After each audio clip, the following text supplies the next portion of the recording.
Well, hey everybody, we want to thank you for visiting the Walk and Roll website. First of all, thanks for being involved and having a team in the event. We're going to walk you through the 10 steps to success for those of you who weren't able to attend one of our training sessions so you can learn how to have fun and have a great time raising money for our kids. So let's get right into it. Step number 1, figure out why you walk.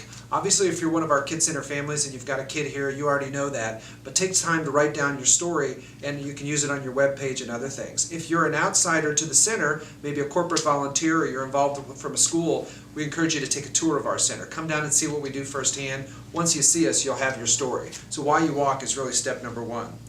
The money we're raising for the walk helps us provide what we call Kids Care. That's basically services that we provide to children with disabilities without money back in return. So remember, every $20 you raise for this walk provides 1 hour of Kids Care. So when you think about setting a goal for your team, think about kids you're going to be helping. That's step number 1. Step number 2, recruit, recruit, recruit. So who do you say might you recruit to join your team? Well, take a look here on the wall behind me. This is an example of one of our family teams where we've got one of our kids in the middle and everybody else that they know around them. Could be mom, dad, could be siblings, could be grandparents, could be people associated with a hobby or a club they're in, maybe somebody at their church or their faith community, their school, maybe their insurance agent, maybe their investment advisor, maybe their pediatrician, maybe they're on a sports team or they're part of a club. There's lots of folks that want to support you, especially when they know you're working for a good cause. So step number 1, 2 is to go out and recruit, recruit, recruit, and we've actually got a worksheet that you can use to fill out for people that might want to join your team. Step number 3 is set a goal. People do a lot better in a fundraising event if they actually set a goal of what they're going to raise. We suggest considering at least $300 per person. That's usually a good number that people can raise with our website and offline. Remember, the higher you set the goal, the better. The way this works is people really want to help you supporting kids, and if you set a small goal, they'll do a little, but if you set a bit of a stretch goal, even if you fall half short and reach half your goal, it's better to reach half of a stretch goal than all of a small goal. So stretch your goal as far as you can. Step number 4, make your web page. All right, for step number 4, we're going to do show and tell. So follow me over here, and I'll show you.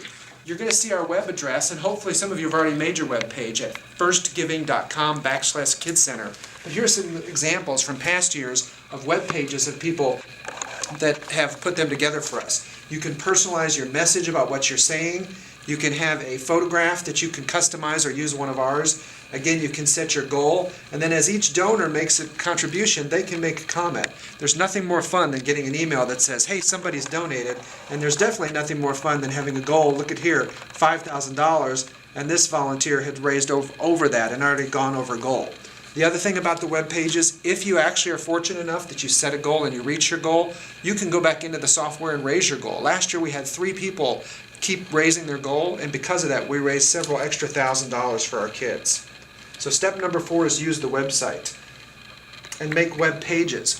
One thing to point out here is if you have a team and there's maybe 4 or 5 of you, make 5 web pages. Imagine the old days when you had a paper brochure. Everybody in your family wouldn't take one brochure and say, okay, I'm going to use it on Monday, you use it on Tuesday, you take it to work on Wednesday. You would each have your own brochures and you'd be each getting pledges. Well, the website works the same way.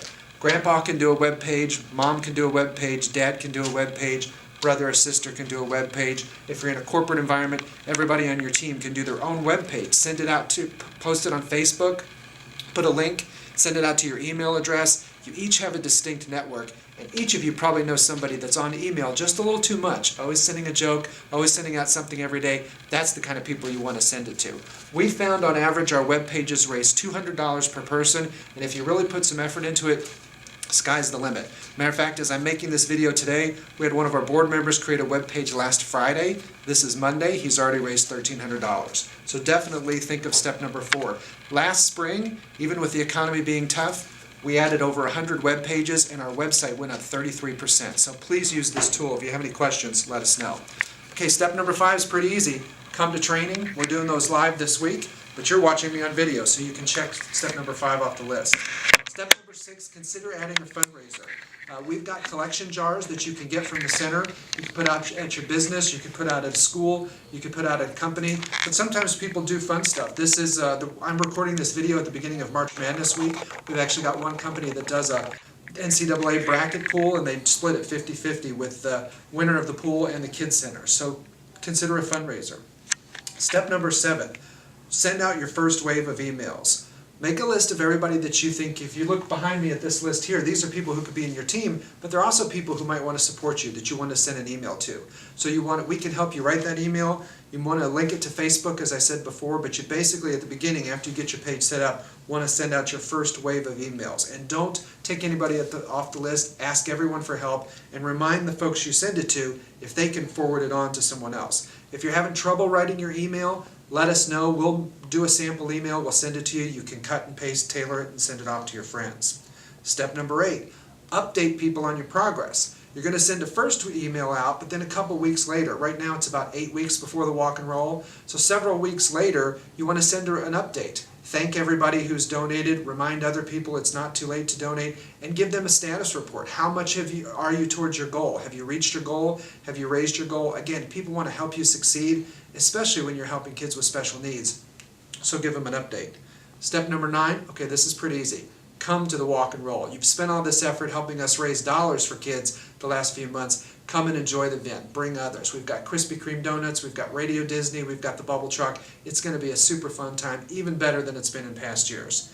And then step number 10, last but certainly not least, thank your donors and ask folks to mark the date for next year. We're always the 3rd Saturday in May, 2 weeks after Derby, so we'll be back in 2011. But you want to thank all of your donors. When they give online, they'll get an email from us, they'll get an automatic email from you, but go back and thank them afterwards, and remind people of how we did. We usually raise money 2 or 3 weeks after the event, so it's never too late. Your website will still be active for time after that.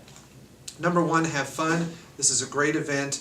We hope you have a lot of fun with it. We're here to support you, so if you have any questions, you can email me, jimld@kidcenterky.org, or Deidre May at kidcenterky.org, or give us a call, 635-6397.